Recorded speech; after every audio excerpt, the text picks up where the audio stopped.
কখনো গভীর রাতে একা একা বসে ঘরের নিস্তব্ধতায় ঘড়ির কাঁটার টিকটিক শব্দটা শুনেছ? প্রত্যেকটা টিক শব্দ যেন কানের কাছে এসে বলে যায়, সময় চলে যাচ্ছে, সময় চলে যাচ্ছে। ক্যালেন্ডারের দিকে তাকিয়ে দেখেছো কখনো? একটা করে দিন যায়, পাতাটা উল্টে যায়। একটা সপ্তাহ, একটা মাস, তারপর হঠাৎ করে দেখি, আরে বছরটাই তো শেষ হয়ে গেল। নতুন বছর আসে, নতুন ডায়েরি কেনা হয়, কত প্ল্যান, কত রেজলিউশন। কিন্তু মাসখানেক পর সেই ডায়েরিটার উপর ধুলো জমতে শুরু করে, আর আমরা আবার সেই পুরনো আমিটা হয়ে যাই। সেই একই অজুহাত, একই আফসোস, একই রকম জীবন। এই চক্রটা কি খুব চেনা চেনা লাগছে? মনে হচ্ছে না এই গল্পটা তোমারই গল্প? প্রত্যেক বছর শেষে আমরা নিজেদের আয়নার সামনে দাঁড়িয়ে বলি, আর না, পরের বছর আমি নিজেকে বদলে ফেলব। কিন্তু পরের বছরটাও আগের বছরের একটা কার্বন কপি হয়ে থেকে যায়। কিন্তু আজ, এই মুহূর্তে, এই চক্রটা ভাঙার সময় এসেছে। কারণ আজ আমরা কোনো ফাঁকা প্রতিজ্ঞা নিয়ে কথা বলতে আসিনি। আজ আমরা একটা সিস্টেম নিয়ে কথা বলতে এসেছি, একটা ব্লুপ্রিন্ট, যেটা যদি তুমি মন দিয়ে শোনো এবং নিজের জীবনে প্রয়োগ করো, তাহলে আগামী 2027 সালটা তোমার জীবনের সেরা বছর হতে বাধ্য। হ্যাঁ, আমি আবার বলছি, তুমি বদলাতে বাধ্য। এটা কোনো ম্যাজিক নয়, এটা সায়েন্স। এটা তোমার ভেতরের ঘুমিয়ে থাকা শক্তিটাকে জাগিয়ে তোলার একটা প্রক্রিয়া। একটু ভাবো তো, আজ থেকে কয়েক বছর পর 2028 সালের কোনো একটা সকালে তোমার ঘুম ভাঙল। তুমি কেমন অনুভব করছো? তোমার চারপাশটা কেমন? তুমি কি সেই একই বিছানায়, সেই একই রকম টেনশন নিয়ে দিন শুরু করছো? নাকি তোমার ঘুম ভাঙছে একটা অদ্ভুত প্রশান্তি নিয়ে, একটা তৃপ্তি নিয়ে, যে তুমি নিজের হাতে নিজের জীবনটা গড়েছ? তোমার স্বাস্থ্য কেমন? তোমার ব্যাংক ব্যালেন্স কেমন? তোমার সম্পর্কগুলো কেমন? তোমার মনের অবস্থা কেমন? বেশিরভাগ মানুষ এই প্রশ্নগুলোর উত্তর দিতে ভয় পায়, কারণ তারা ভবিষ্যৎ বা ফিউচারকে একটা অজানা, অন্ধকার জায়গা বলে মনে করে। তারা ভাবে যা হওয়ার তা এমনিই হবে।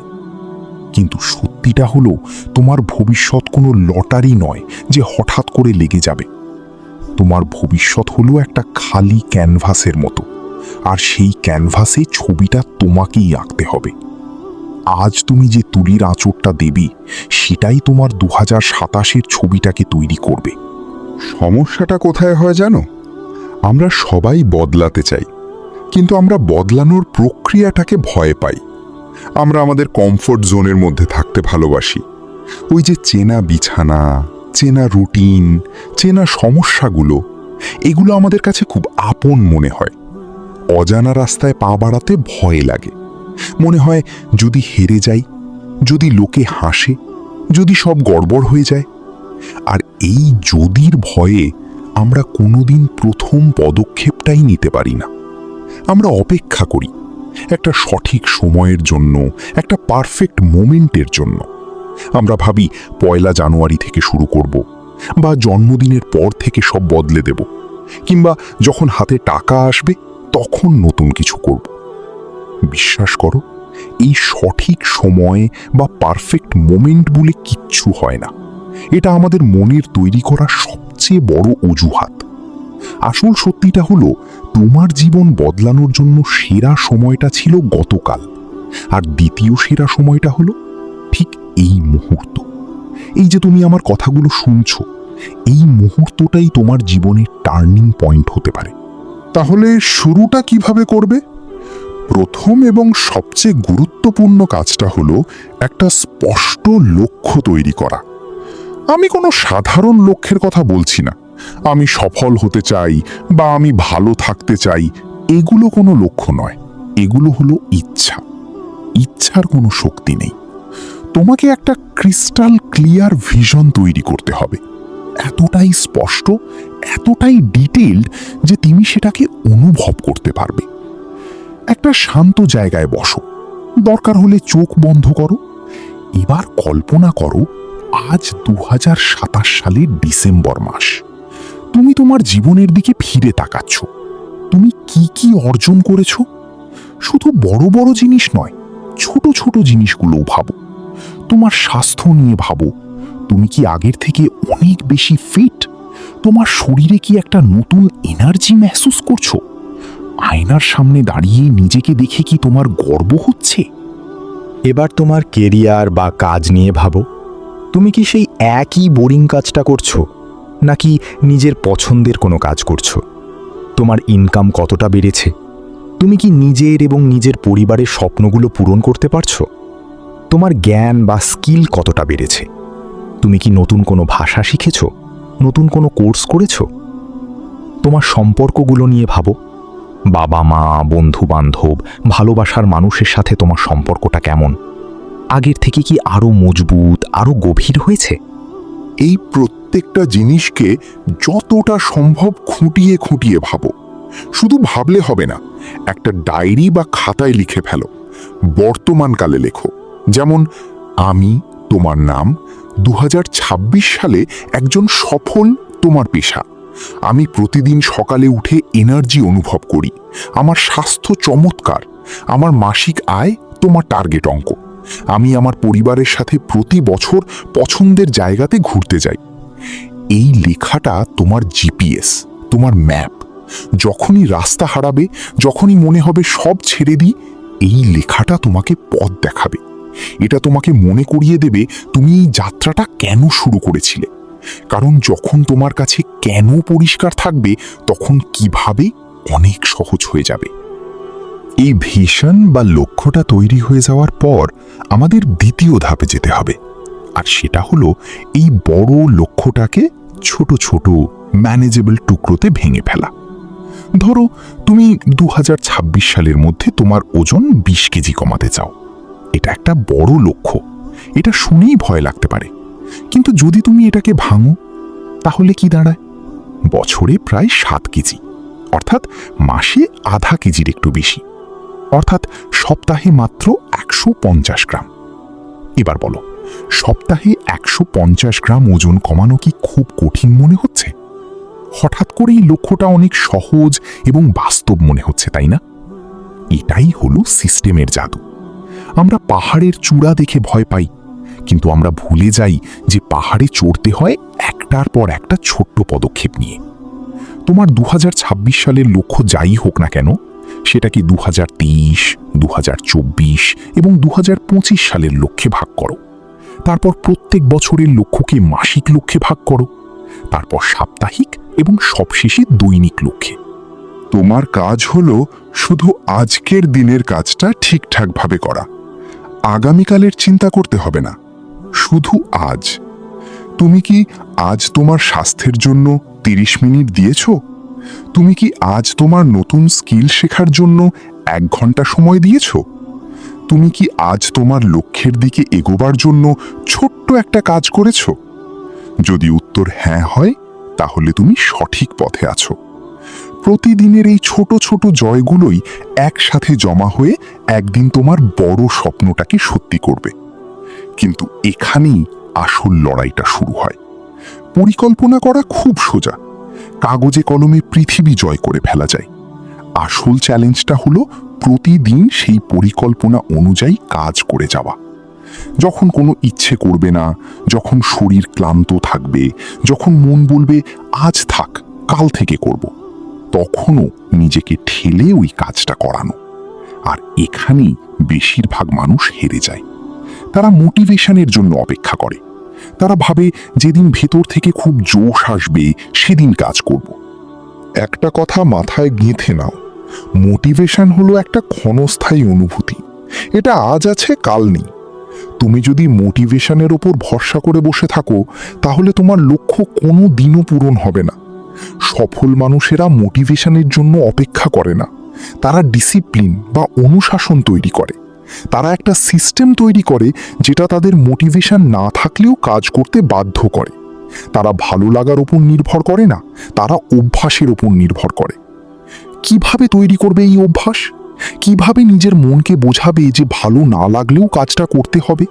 কিভাবে তৈরি করবে সেই অদম্য জিদ যা তোমাকে সমস্ত প্রতিকূলতার বিরুদ্ধে লড়ে যেতে সাহায্য করবে?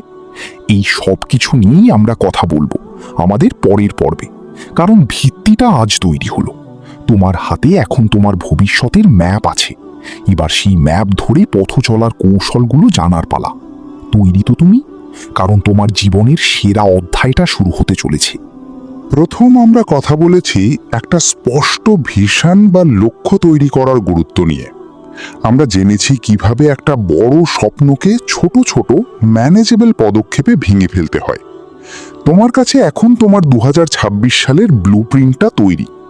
কিন্তু একটা বাড়ির সুন্দর নকশা থাকলেই যেমন বাড়ি তৈরি হয়ে যায় না, তার জন্য প্রতিদিন ইট গাঁথতে হয়, সিমেন্ট লাগাতে হয়, ঠিক তেমনই তোমার স্বপ্নের জীবনটা গড়ার জন্য প্রতিদিন কাজ করতে হবে। আর এই প্রতিদিনের কাজটা করার জন্যই প্রয়োজন হয় অভ্যাস বা হ্যাবিটসের।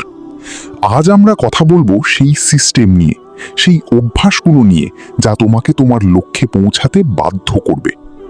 প্রথম এবং সবচেয়ে শক্তিশালী অভ্যাস হলো 1% উন্নতির নিয়ম বা 1% বেটার রুল। আমাদের মনে একটা ভুল ধারণা আছে যে সফল হতে গেলে একদিনে বিশাল কিছু করতে হবে, একদিনে 10 ঘন্টা পড়তে হবে বা প্রথম দিনেই জিমে গিয়ে 2 ঘন্টা ওয়ার্কআউট করতে হবে। আর এই বিশাল লক্ষ্যটা দেখেই আমরা ভয় পেয়ে পিছিয়ে যাই। কিন্তু ভাবো তো, যদি তুমি প্রতিদিন মাত্র 1% উন্নতি করো, মাত্র 1%, এটা এতটাই ছোট যে তুমি হয়তো টেরও পাবে না। যদি তুমি প্রতিদিন মাত্র একটা নতুন ইংরেজি শব্দ শেখো, 1 বছর পর তুমি 365টা নতুন শব্দ জানবে। যদি তুমি প্রতিদিন মাত্র 10 পৃষ্ঠা বই পড়ো, বছর শেষে তুমি 10-12টা ভালো বই পড়ে শেষ করে ফেলবে। যদি তুমি প্রতিদিন মাত্র 15 মিনিট ব্যায়াম করো, 1 বছর পর তোমার ফিটনেস লেভেল কোথায় পৌঁছাবে তুমি কল্পনাও করতে পারবে না। এই ছোট ছোট পদক্ষেপগুলোর শক্তিকে আমরা অবহেলা করি, কারণ আমরা তাৎক্ষণিক ফল চাই। আমরা আজ গাছ লাগিয়ে কালকেই ফল খেতে চাই। কিন্তু প্রকৃতি সেভাবে কাজ করে না, জীবনও সেভাবে কাজ করে না। একটা বাঁশ গাছ লাগানোর পর প্রথম কয়েক বছর মাটির উপরে কিচ্ছু দেখা যায় না, মনে হয় যেন কিছুই হচ্ছে না। কিন্তু আসলে ওই সময়ে গাছটা মাটির নিচে নিজের ভিত্তিটাকে, নিজের শিকড়টাকে মজবুত করতে থাকে। আর তারপর যখন সময় আসে, তখন সেই বাঁশ গাছটা মাত্র কয়েক সপ্তাহে 90 ফুট লম্বা হয়ে যায়। তোমার প্রতিদিনের এই 1% উন্নতি হলো ওই মাটির নিচের শিকড় মজবুত করার মতো। প্রথম প্রথম হয়তো কোনো ফল দেখা যাবে না, কিন্তু তুমি যদি ধৈর্য ধরে লেগে থাকো, তাহলে এমন একটা সময় আসবে যখন তোমার উন্নতি দেখে সবাই অবাক হয়ে যাবে। তাই বিশাল পদক্ষেপের কথা ভুলে যাও, শুধু নিজেকে প্রশ্ন করো, আজ আমি কিভাবে গতকালের থেকে মাত্র 1% ভালো হতে পারি? দ্বিতীয় যে জিনিসটা তোমার যাত্রাকে অনেক সহজ করে দেবে, সেটা হলো তোমার পরিবেশ বা এনভায়রনমেন্টকে ডিজাইন করা। বিশ্বাস করো, আমাদের ইচ্ছা শক্তির একটা সীমা আছে। তুমি সারা দিন যদি নিজেকে লোভনীয় বা মনোযোগ নষ্ট করার মতো জিনিসের মধ্যে ডুবিয়ে রাখো, তাহলে শুধু ইচ্ছা শক্তির জোরে তুমি বেশিক্ষণ টিকতে পারবে না। তোমাকে স্মার্টলি কাজ করতে হবে। উদাহরণ দিই, তুমি যদি সকালে উঠে দৌড়াতে যেতে চাও, তাহলে আগের রাতেই দৌড়ানোর পোশাক, জুতো সব বিছানার পাশে গুছিয়ে রাখো। সকালে ঘুম থেকে উঠে তোমাকে আর ভাবতে হবে না, সবকিছু চোখের সামনে রেডি থাকবে। তোমার কাজটা অনেক সহজ হয়ে যাবে। তুমি যদি বই পড়ার অভ্যাস করতে চাও, তাহলে মোবাইলটা অন্য ঘরে রেখে তোমার বিছানার পাশে একটা বই রাখো। রাতে ঘুমাতে যাওয়ার আগে স্বাভাবিকভাবেই তোমার হাতে বইটা চলে আসবে। তুমি যদি অস্বাস্থ্যকর খাবার খাওয়া বন্ধ করতে চাও, তাহলে বাড়ি থেকে সব জাঙ্ক ফুড বের করে দাও। চোখের সামনে না থাকলে খাওয়ার ইচ্ছেটাও কমে যাবে। ব্যাপারটা হলো ভালো অভ্যাসগুলোকে সহজ করে তোলা আর খারাপ অভ্যাসগুলোকে কঠিন করে তোলা। তোমার পরিবেশকে এমনভাবে সাজাও যাতে সঠিক কাজটা করা তোমার জন্য সবচেয়ে সহজ অপশন হয়ে যায়।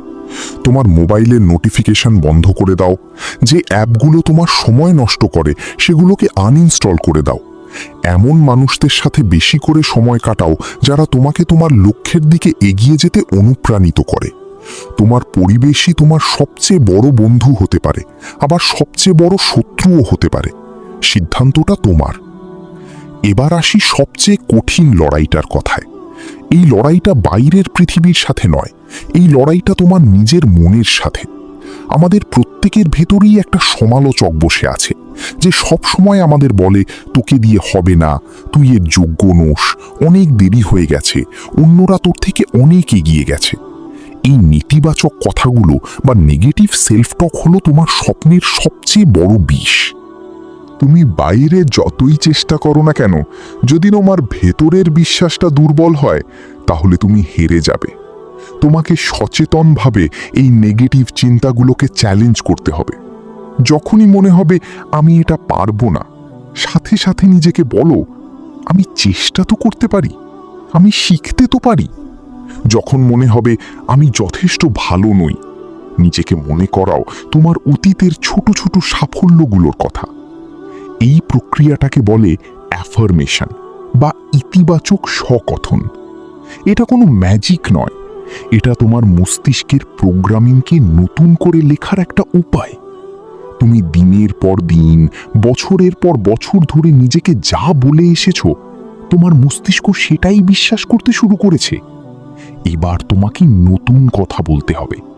প্রতিদিন সকালে আয়নার সামনে দাঁড়িয়ে নিজের চোখে চোখ রেখে বলো, আমি শক্তিশালী, আমি আত্মবিশ্বাসী, আমি আমার লক্ষ্য অর্জন করার জন্য প্রতিদিন কাজ করছি, আমি আমার স্বপ্নকে সত্যি করতে সক্ষম। প্রথম প্রথম হয়তো অদ্ভুত লাগবে, নিজেরই হাসি পাবে, কিন্তু চেষ্টা করো। কয়েক মাস পর দেখবে এই কথাগুলোই তোমার বিশ্বাসে পরিণত হয়েছে। আর যখন তুমি মন থেকে কিছু বিশ্বাস করতে শুরু করবে, তখন তোমার কাজ, তোমার বডি ল্যাঙ্গুয়েজ, তোমার সিদ্ধান্ত সব কিছু সেই বিশ্বাসের সাথে মিলতে শুরু করবে। যাত্রাটা কিন্তু সরল রৈখিক হবে না, পথে অনেক বাধা আসবে। এমন দিন আসবে যেদিন তোমার মনে হবে সব ছেড়ে দিই। তুমি ব্যর্থ হবে, ভুল করবে, আর এটাই স্বাভাবিক। ব্যর্থতা মানে এটা নয় যে তুমি শেষ হয়ে গেছো। ব্যর্থতা মানে হলো তুমি চেষ্টা করছো। যে মানুষটা কোনোদিন ব্যর্থ হয়নি, তার মানে সে কোনোদিন নতুন কিছু করার চেষ্টাই করেনি। ব্যর্থতাকে শত্রু না ভেবে শিক্ষক হিসেবে দেখো। যখনই কোনো ভুল হবে, নিজেকে দোষ না দিয়ে প্রশ্ন করো, আমি এই ভুলটা থেকে কি শিখলাম, পরের বার কিভাবে এটাকে আরো ভালোভাবে করতে পারি। এই মনোভাবটা তোমাকে আরো শক্তিশালী করে তুলবে। মনে রেখো, একটা বাচ্চা 1000 বার পড়ে যাওয়ার পরেই হাঁটতে শেখে। একজন বক্সার মাটিতে পড়ে যাওয়ার পরেও উঠে দাঁড়ায় বলেই চ্যাম্পিয়ন হয়। তোমার জীবনের লড়াইটাও ঠিক একই রকম। আসল কথা হলো তুমি কতবার পড়লে সেটা নয়, আসল কথা হলো তুমি প্রত্যেকবার পড়ার পর উঠে দাঁড়াতে পারছো কিনা। আর সবশেষে এই পুরো যাত্রাপথটাকে উপভোগ করতে শেখো। আমরা প্রায়ই লক্ষ্যের পেছনে ছুটতে গিয়ে বর্তমান মুহূর্তটাকে বাঁচতে ভুলে যাই। 2026 সালে পৌঁছে তুমি হয়তো সুখী হবে, কিন্তু তার মানে এই নয় যে তোমাকে আজ এই মুহূর্তে অসুখী থাকতে হবে। প্রতিদিনের ছোট ছোট উন্নতিগুলোকে উদযাপন করো, নিজেকে পুরস্কৃত করো। যখন একটা সাপ্তাহিক টার্গেট পূরণ হবে, নিজেকে একটা ছোট্ট ট্রিট দাও। এই প্রক্রিয়াটা যদি আনন্দদায়ক হয়, তাহলে তোমার লেগে থাকার সম্ভাবনা অনেক বেড়ে যাবে। তাহলে আর দেরি কেন? 2026 সালটা তোমার জীবনের একটা মাইলস্টোন হতে চলেছে, কিন্তু তার জন্য কাজটা শুরু করতে হবে আজ, এই মুহূর্ত থেকে। ওই ডায়েরিটা বের করো যেটা ধুলো পড়ে আছে, তোমার 2026 সালের ভিশনটা লেখো, সেটাকে ছোট ছোট ভাগে ভাগ করো। ভাবো, আগামী 1 মাসে তুমি কি অর্জন করতে চাও, আগামী 1 সপ্তাহে তোমার টার্গেট কি। আর সবথেকে গুরুত্বপূর্ণ, আজ রাতে ঘুমাতে যাওয়ার আগে তুমি এমন কোন একটা ছোট্ট কাজ করবে যেটা তোমাকে তোমার স্বপ্নের 1 কদম কাছে নিয়ে যাবে। হতে পারে সেটা মাত্র 10 মিনিটের জন্য হাঁটা, হতে পারে কোনো বইয়ের 5 পৃষ্ঠা পড়া, হতে পারে নিজের লক্ষ্যগুলো নিয়ে 5 মিনিট ভাবা। কাজটা যত ছোটই হোক না কেন, শুরুটা করো। কারণ 1000 মাইলের যাত্রাও শুরু হয় একটা ছোট্ট পদক্ষেপ দিয়ে। সময় চলে যাচ্ছে, ঘড়ির কাঁটাটা কিন্তু থেমে নেই। তুমি কি সময়ের সাথে দৌড়ে নিজের স্বপ্নকে ছিনিয়ে নেবে, নাকি সময়ের স্রোতে গা ভাসিয়ে আরও একটা আফসোসের বছর কাটাবে? সিদ্ধান্তটা সম্পূর্ণ তোমার। আয়নার সামনে দাঁড়ানো ওই মানুষটার দিকে তাকাও। ওর চোখে অনেক স্বপ্ন আছে, ওর মধ্যে অনেক ক্ষমতা আছে।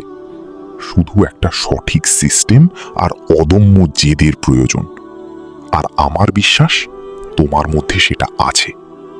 2026 সাল আসছে, আর তুমিও আসছো তোমার সেরা সংস্করণ হয়ে।